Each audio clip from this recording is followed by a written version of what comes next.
As of 2023 in New York alone, more than 15,000 children were placed in foster care.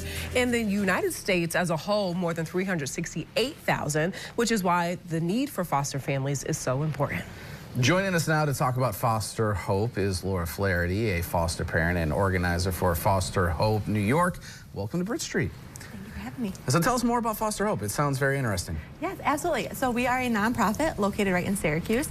We were started a few years ago by Hannah Bender. We have an emergency, we do emergency placement bags for kids entering care. We have special events, which are my new favorite thing, because I just love to have all the kids together. And we have support groups for foster and kinship parents. Tell us about some of those special events. So in the fall, we had a run at FHNY's, and that was really fun. The kids got to run, and they left with little goodie bags. But my favorite event was in December. We had a showing of Happy Feet at the Palace Theater. So kids got cocoa, they had cookies, there was Christmas crafts, and the screening of the movie. And they all left with a gift that was donated by community members. Very cool. You guys run 100% on donations. So what are the biggest needs for Foster Hope? We do. We are all volunteer-based, 100% on donations. Right now, we are really striving for just new items, hygiene products, comfort items like stuffed animals and clothing, and monetary donations, which can be made on our website. And people there also have the option to do like a monthly donation if they would like to as well. So if people are looking to fostering, what advice do you have?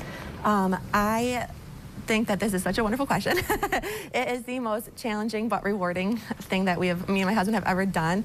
But my advice is definitely just take the leap and do it. There's a huge need in Onondaga County.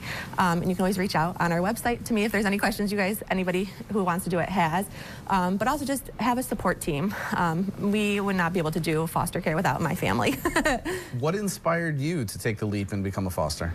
I worked in early intervention before my current job, and I was in some homes, and I was like, oh, this is such a wonderful thing. We could definitely do it, and that really inspired me to want to do it myself personally, is seeing actual foster parents in real life settings.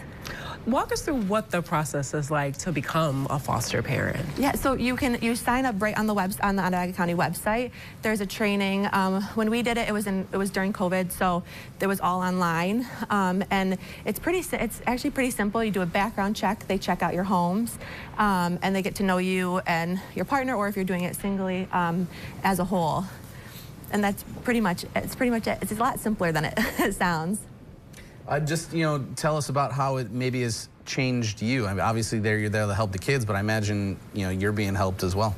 Yeah, I've become very empathetic. When you enter foster care, you kind of have an idea of, or you have these ideas of why kids are in care, and you really each situation is so different. We've seen successful reunification. We're in the process of an adoption ourselves, so we've seen both sides of it.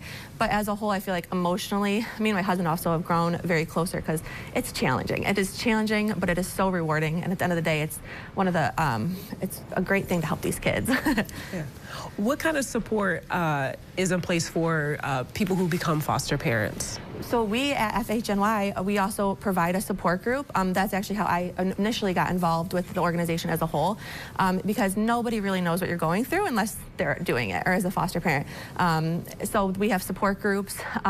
Definitely we're starting up a new thing where we're hopefully going to do meetups to meet people out in the community just to get to talk at coffee dates with the kids. But the support group was a really big help for me. I met some of my best friends there. All right, so we got less than a minute. So we'll give you the final word. Just, tell people why they should help the cause. Yeah, absolutely. Children in care, that's the hardest transition that they're going to go through. And we just want to supply things to make that transition a lot easier. Donations are always the best. It helps us keep us up and running as a volunteer-based organization. All right, we really appreciate you stopping by this morning. Thank you so much. Thank you so much, guys. All right, so if you would like to donate to Foster Hope New York or learn more about their services, you can visit fosterhopeny.org.